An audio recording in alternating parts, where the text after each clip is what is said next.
울고 슬퍼하며 기도하는 느헤미야. 우리가 오늘부터 느헤미야서를 이렇게 볼 거예요. 느헤미야는 제가 구약에 참 좋아하는 인물들 중에 한 명이에요. 느헤미야서를 읽을 때마다 저는 큰 힘을 얻고 이렇게 도전을 받고 해요. 느헤미야가 보면 많은 어려움을 겪는 것을 볼 수가 있어요. 그러나 느헤미야는 하나님 앞에 기도하면서 또 이스라엘 백성들을 마음으로 모으면서 무너진 성벽을 세우고 무너져 있는 이스라엘 백성들의 신앙을 잘 세우는 일 가운데 귀하게 쓰임받는 것을 볼 수가 있습니다. 우리가 코로나 시기 속에 삶이 많이 이렇게 약해져 있고 우리의 신앙도 많이 참 약해져 있는 것을 볼 수가 있습니다. 우리가 느헤미야서를 통하여서 정말 다시 한번 하나님 앞에 의지하고 기도하면서 우리의 신앙이 바로 세워지고 또 우리의 삶 가운데도 정말 참된 그리스도인의 그 모습이 다시 한번 새롭게 은혜받고 도전받는 시간 되기를 주님의 이름으로 축원드립니다. 느헤미야가 살던 시대는 어느 시대였나? 우리 여기 앞에를 보면은요, 이스라엘 백성들이 이 예루살렘에서 삶을 살다가 끊임없이 범죄함으로 인하여서 하나님께서 그 바벨론에게 포로로 잡혀가게 했어요. 그리고 바벨론에서 여기저기 흩어지면서 살게 했고, 그 바벨론이 이제 또 페르시아에게 정복을 당해요. 그래서 느헤미야는 페르시아가 이 모든 곳을 지배하고 있을 때 그 포로 땅에서 느헤미야는 태어나요.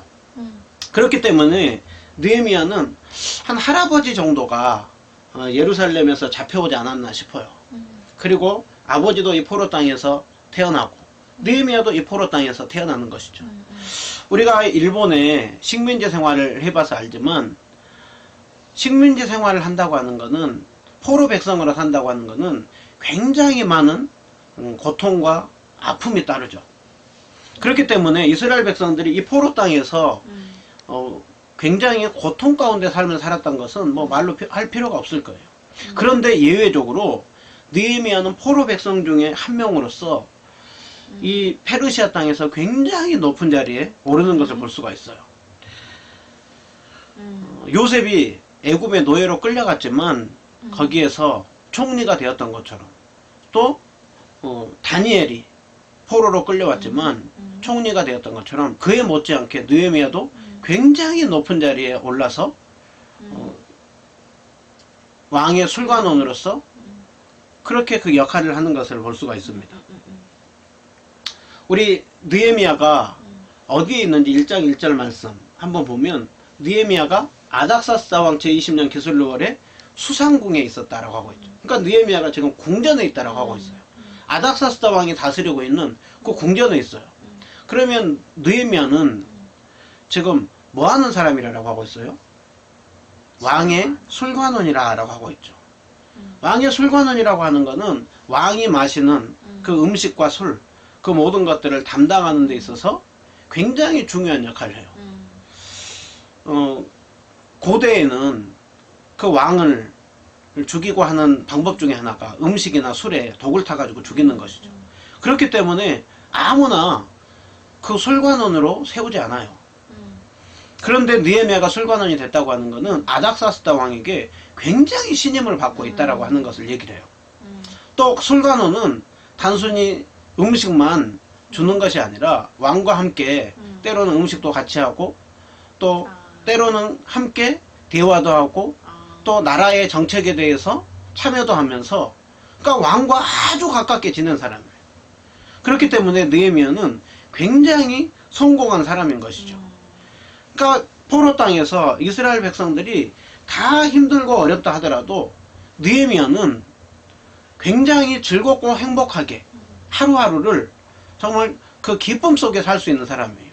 그런데 오늘 느헤미야가 보면 울고 있어요. 그리고 수일 동안 슬퍼하고 있어요. 뿐만이 아니라 금식하면서 기도하고 있다라고 하고 있어요. 누구보다도 행복할 한 사람이 울고 있어요. 왜 울고 있고 슬퍼하고 있느냐? 우리가 1장 4절 앞부분을 보면 느헤미야가 들은 한 소식이 있다라고 하고 있어요. 그러면 느헤미야가 어떤 소식을 들었길래 그 자리에 앉아서 통곡하고 슬퍼하고 금식하면서 기도했는가? 우리 1장 2절과 3절에 나옵니다. 1장 2절과 3절에 보면 느헤미야가 수상궁에 있을 때 느헤미야가 아는 한 사람인 하나니가 다른 사람과 유다에서 왔다라고 하고 있어요.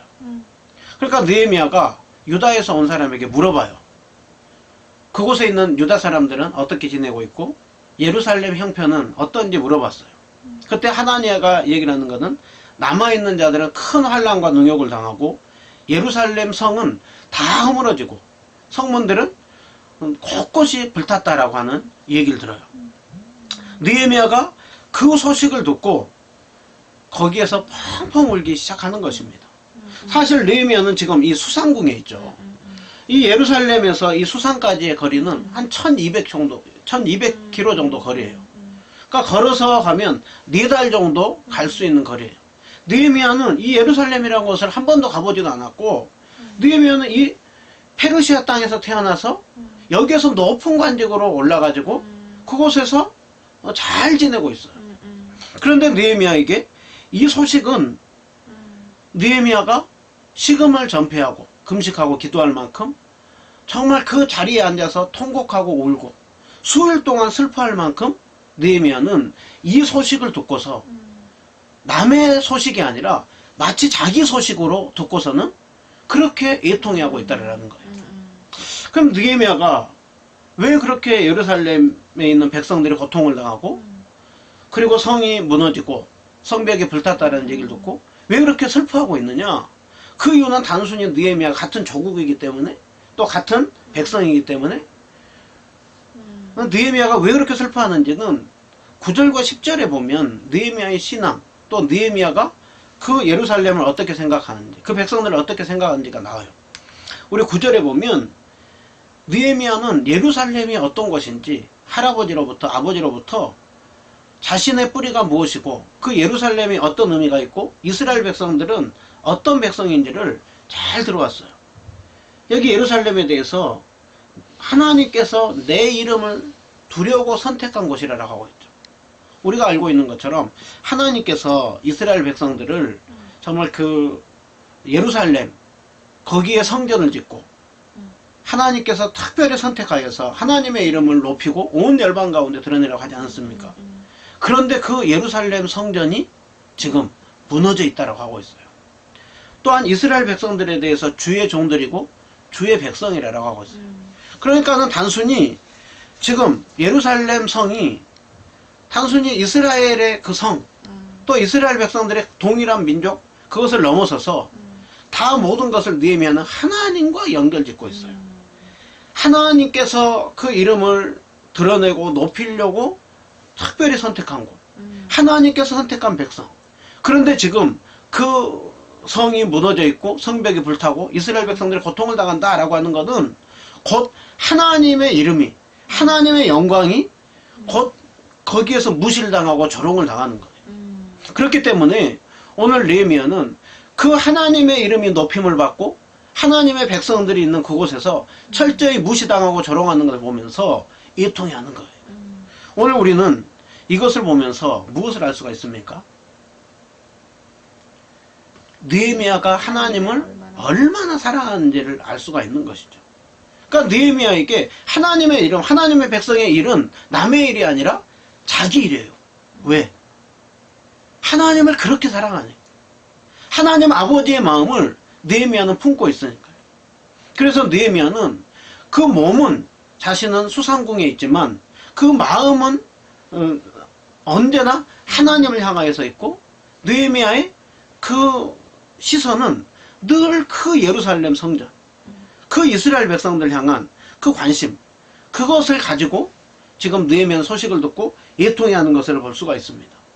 그러니까 우리가 이것을 보면서 느헤미야의 그 하나님을 사랑하는 마음을 보면서 우리는 생각해야 돼요. 우리는 얼마나 그 하나님 일에 관심을 갖고 있는가? 우리는 얼마나 사랑하는가? 하나님이 선택한 백성들이 그 고통을 당할 때 얼마나 거기에 대해서 안타까운 마음을 가지고 있는가? 느헤미야의 마음을 가지고 우리 사진을 보면 조선 땅에 왔을 때 선교사님들이 딱 느헤미야의 마음이었어요. 선교사님들이 이 조선 땅을 봤을 때 철저한 미신과 우상에 사로잡혀 있고 그 삶도 그렇고 너무 어렵고 가난하게 살고 있는 이것을 보면서 선교사님들이 이 땅을 보면서 꼭 너무 안타까운 마음을 가지고 있는 것이죠. 그러면서 이 땅을 보면서 선교사님들이 기도하는 거예요. 하나님, 지금 이 땅, 온갖 미신과 헛된 우상에 사로잡혀 있는 이 땅, 하나님, 이 땅 가운데 지금은 예배당도 없고 학교도 없고 병원도 없고 온통 멸시, 우리를 향하여서 경계의 눈초리이지만 하나님, 머지않아 이 땅이 하나님께서 선택한 축복의 땅이 되리라 믿습니다. 그리고서는 선교사님들이 기도했어요. 언더우드 선교사님이 오늘 기도한 그 기도 내용이죠. 지금은 이 땅이 온갖 우상과 헛된 것으로 사로잡혀 있는 이 땅이지만 머지않아 은총의 땅이 되리라 믿습니다. 선교사님들은 그 마음을 가지고 기도했어요. 그리고 끊임없이 주님의 복음을 전하였고 하나님을 믿는 그 축복이 어떤 것인지, 하나님의 백성들이 어떻게 살아가야 되는지를 그렇게 전하였을 때 우리가 알고 있는 것처럼 대한민국이 지금 어떤 땅이 되었습니까? 저녁이 되면 온통 십자가가 불을 밝히고 있는, 단순히 전 세계에서 가장 가난했던 나라가 지금은 세계에서 손에 꼽히는 나라가 되었죠. 그것이 무엇 때문입니까? 선교사님들의 그 기도와 그 눈물, 그것을 통하여서 하나님이 조선 땅을 불쌍히 여기고 하나님께서 이 조국 우리 대한민국을 정말 한없는 그 은혜를 베풀어 주셔서 이 땅이 그런 땅이 된 것이죠. 오늘 우리는 이 말씀을 보면서 그런 축복을 많이 받은 대한민국, 이렇게 전 세계 가운데 손에 꼽히는 나라들이 있는 교회가 우리 세상 가운데 지금 어떤 영향을 끼치고 있는가. 또 우리는 그 모습을 보면서 우리는 얼마나 정말 기도하고 있는가. 하나님의 영광이 나타나기를, 교회가 정말 참다운 교회의 모습으로서 세상 속에 영향력을 끼치는 그 모습 속에 우리는 얼마나 관심을 갖고 기도하고 있는가. 느헤미야는 자신 한 사람만 보면 울고 슬퍼할 리가 없어요. 그런데 주님의 마음을 가지고 보니까 그 땅을 향하여서 안타까움의 눈물을 흘리는 것이죠. 어찌 보면 우리 한국교회가 너무 배가 불렀어요. 그 많은 축복을 받았는데 그 축복을 가지고 정말 하나님 앞에 영광 올려드리고 세상 속에 흘려보내기보다는 그 목적을 잃어버리고 살고 있지는 않는지, 이 모습을 우리가 한번 생각해 볼 필요가 있습니다. 우리가 찬양했죠? 우리가 찬양했었던 것, 아버지 당신의 마음이 있는 곳에 나의 마음이 있기를 원합니다. 아버지 바라보는 영혼에게 나의 두 눈이 향하기를 원합니다. 아버지께서 고통받고 있는 그 영혼들, 정말 그 울고 있는 그 영혼들 향하여서 나의 두 발이 향하기를 원하는 이 고백이 우리의 고백이 됐으면 좋겠다라는 생각이 듭니다. 오늘 첫 번째로 우리가 기억해야 됩니다. 느헤미야가 왜 울고 수일 동안 슬퍼했는가? 주님의 마음을 품었기 때문입니다. 우리가 느헤미야서를 보면서 다시 한번 정말 하나님을 사랑하고 하나님 사랑하는 그 마음을 가지고 우리가 다른 사람들을 품고 세상 속에 그 선한 영향력을 흘려보내기를 사모하는 그 마음이 있었으면 좋겠습니다. 우리가 은혜누림교회를 세운 목적이 이거예요. 은혜누림교회를 통하여서 정말 하나님의 영광이 드러나고 세상 속에 섬기는 교회, 나누는 교회, 참 차갑고 냉정한 세상 속에 정말 하나님의 사랑을 흘려보낼 수 있는 그 축복을 나누는 그런 교회가 될 수 있도록 우리가 더욱더 사모하고 기도하고 우리 한 사람 한 사람이 그런 믿음의 사람들로 세워지기를 주님의 이름으로 축원드립니다. 오늘 한 가지 더 보게 되는 것은 느헤미야는 울고 슬퍼하는 것으로 끝나지 않고 지금 뭐 있다라고 하고 있습니까? 4절 후반을 보면 하나님 앞에 금식하며 기도했다라고 하고 있어요. 울고 슬퍼하는 것도 아무나 못해요. 그러나 그 울고 슬퍼하는 거기에서 끝난 것이 아니라 문제인식에서 끝나는 것이 아니라 이제는 그 문제를 해결하는 데 있어서 느헤미야가 한 걸음 더 나갑니다. 그것은 금식하며 기도하는 거예요. 그러면 금식이라고 하는 거는 금식하며 기도했다고 하는 것은 뭘 얘기를 하는 거예요? 금식은 아무 때나 하지 않아요. 금식을 했다고 하는 것은 더 하나님 앞에 간절함으로 기도하는 것을 얘기를 해요. 저도 이 느헤미야서 이 부분을 보면서 이렇게 많이 도전을 받고 느헤미야를 보는 설교를 하는 중간중간에 제가 더 하나님 앞에 금식하면서 간절함으로 기도해야 되겠다. 그런 마음이 들었어요. 느헤미야가 하나님 앞에 간절히 기도합니다. 그런데 우리가 보통 기도하면 제일 먼저 어떤 기도해요? 하나님 감사합니다. 하나님 앞에 기도할 때 그 문제 가지고 하나님 이 문제 해결해 주세요 하면서 그저 이제 문제에 사로잡혀야지 기도하게 되는데, 오늘 느헤미야는 먼저 5절에 보면 하나님을 향한 신앙 고백을 하고 있는 걸 볼 수가 있어요. 대표 기도하는 게 아니에요. 자신의 그 기도를 들으시는 하나님이 어떤 분인지를 먼저 시선을 딱 고정하는 걸 볼 수가 있어요. 여러분, 기도는 뭡니까? 기도는 먼저 하나님 앞에 시선을 고정하는 거예요. 그리고 우리의 기도를 들으시는 하나님이 어떤 분인지 생각하는 거예요. 제가 참 좋아하는 이 5절이에요. 제가 늘 대표 기도할 때나 아니면 제가 개인적으로 기도할 때 하나님을 부를 때 저도 느헤미야의 이 5절 이 고백을 자주 제가 불러요. 하늘의 하나님 여호와, 크고 두려우신 하나님이여. 느헤미야는 하나님을 향하여서 하늘의 하나님 여호와라고 하고 있어요. 하늘의 하나님 여호와라고 하는 것은 온 우주 만물을 창조하시고 다스리시는 하나님이라는 걸 얘기를 해요. 크고 두려운 하나님, 여기서 크다라는 것은 힘이 세고 위대한 걸 얘기를 하는 거예요. 힘이 세고 위대하신 전능하신 하나님, 그 주님은 어떤 하나님이냐라고 했을 때 느헤미야는 언약을 지키시는 하나님이요, 그 하나님을 찾고 구할 때 긍휼을 베풀어 주시는 하나님이라고 하고 있어요. 그러니까 느헤미야는 지금 이 상황 속에 우리의 기도를 들으시고 문제를 해결해 주실 그 하나님이 어떤 분인지 생각하는 거예요. 주님 앞에 시선을 딱 고정하고 하늘의 하나님, 크고 두려우신 하나님, 언약을 지키시며 긍휼을 베푸시는 주님 간구합니다 라고 하고 느헤미야가 기도를 하는데, 기도하는 것은 세 가지예요. 세 가지인데, 첫 번째로는 느헤미야는 하나님 앞에 회개 기도를 하는 걸 볼 수가 있어요. 하나님, 나와 아버지 집이 범죄하여서 주를 향하여 큰 악을 행하였습니다. 계명과 율례와 규례를 지키지 않았습니다. 그러니까 지금 느헤미야는 지금 이 상황이 벌어지는 것은 우리가 하나님 앞에 끊임없이 범죄함으로 인하여서 포로 땅에 끌려와 있고 지금 또 많은 수치와 조롱을 당하고 있는 그 이유가 무엇이냐? 여전히 그 하나님 앞에 포로로 끌려와 있으면서도 여전히 그 범죄를 저지르고 있는 그 모습. 그런데 오늘 느헤미야는 다른 사람이 범죄해서가 아니라 나도 그 일 가운데, 범죄하는 그 일 가운데 함께하고 있다는 것이죠. 그래서 먼저는 그 자신과 다른 사람의 그 잘못을 함께 품고 회개 기도하는 그 모습, 이것이 느헤미야가 첫 번째로 보고 있는 것입니다. 자, 두 번째로 느헤미야가 기도했던 것은 하나님의 약속을 붙잡고 기도하는 거예요. 하나님께서 이스라엘 백성들에게 약속했던 게 있어요. 너희가 범죄하면 흩어버릴 것이다. 그러나 너희가 범죄하고 흩어버린 그곳에서도 내게 돌아와 계명을 지키면 내가 다시 택한 곳으로 돌아오게 하리라 라고. 느헤미야는 이 약속의 말씀을 잘 기억하고, 하나님 범죄하면 흩은다고 했지만 회개하고 돌이키면 주님 다시 회복시킨다고 하지 않았습니까? 주님 그 약속을 기억하여 주시고, 주님 우리를 회복시켜 주시옵소서, 불쌍히 여겨 주시옵소서, 회복을 위한 기도를 하고 있습니다. 그리고 마지막으로 느헤미야가 한 가지 더 기도하는데요, 정말 귀한 기도예요. 우리도 이 기도를 해야 돼요. 세 번째로 느헤미야는 무엇을 위해서 기도하냐면, 주님 나를 주님의 일에 사용하여 주시옵소서. 그래서 느헤미야가 오늘 11절에 주여 구하오니 해놓고 제가 아닥사스다 왕에서 은혜를 입게 하여 주시옵소서.